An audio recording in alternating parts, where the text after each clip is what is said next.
Okay, zanillamilla is a quality contributor and has some very lengthy questions here. So I'm going to respond to some of them. They're fantastic in writing, but I'll respond, I think, to the opening barrage, the meta questions here by video. This is, I think, the easiest way for me to do it. Asking how many years did it take for you to immerse yourself in Greek fable scholarship and the vast literature spanning centuries on the subject?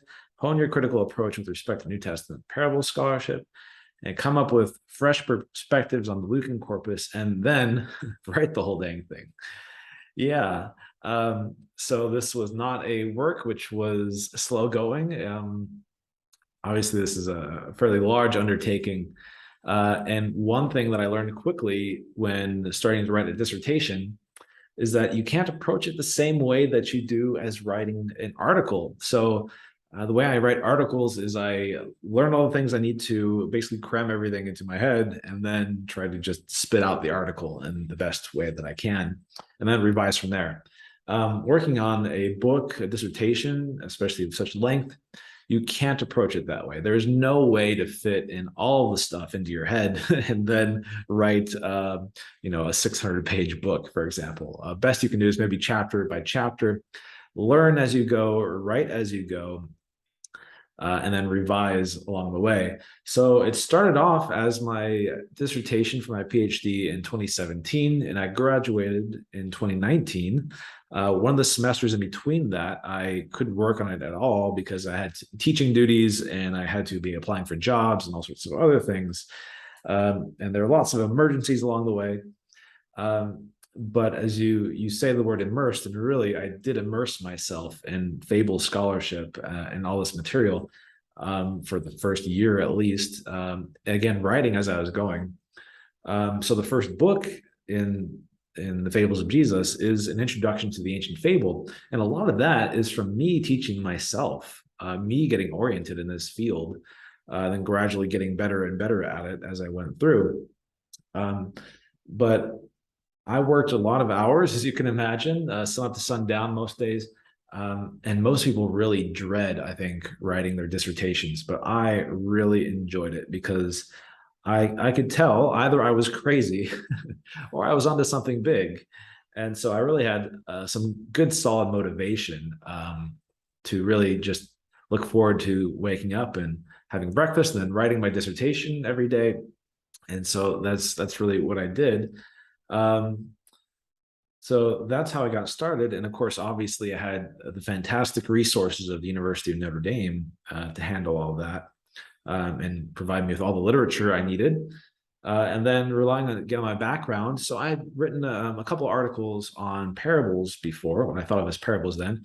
And so I was acquainted with at least the parable scholarship aspect.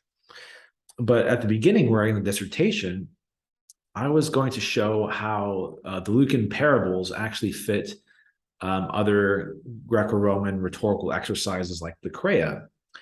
And I kept bumping into this genre called the fable in the Progymnosmata and other rhetorical treatises. And I kept having to convince myself about how parables and fables were different.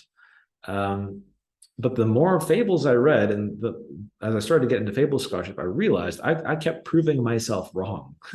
All of the ways that I thought fables and parables were supposed to be different was not holding up to any scrutiny.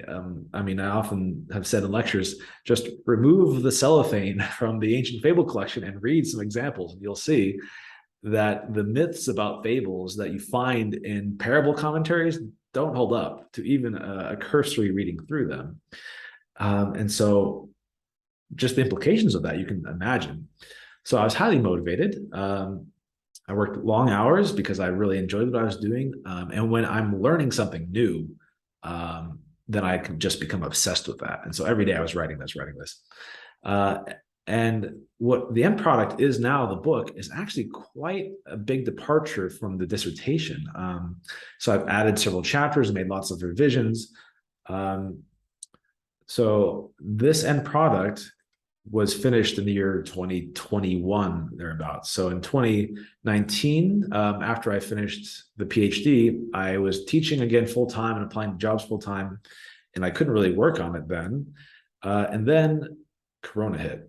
and my life was just an emergency for the greater part of a year. The pandemic started when I was living in London. In fact, I had to basically evacuate back to the US after basically living some sort of weird post-apocalyptic life in London for some months. And then from the US, moved again, middle of the pandemic, to here in Germany. And so there was close to a year when I had no opportunity to work on the book. And then as I was finishing it, I was in this very office every day, wake up, go to the office, write until bedtime. And I did that for more or less a year, and I suffered greatly for it. But the end product I'm very happy with. Again, it's no small feat. It's 16 chapters. And there's still more chapters to be written that I'm writing now as articles following up on that. So when you uncover some new ancient texts that haven't been integrated into our study, to me, that's great motivation. So I genuinely enjoyed the writing process of the book. And so far, I've enjoyed the reception of it. And I hope people enjoy reading it, digging into it. So thank you for the compliments and fantastic questions. And I'll respond to the rest of the questions in writing. So thanks.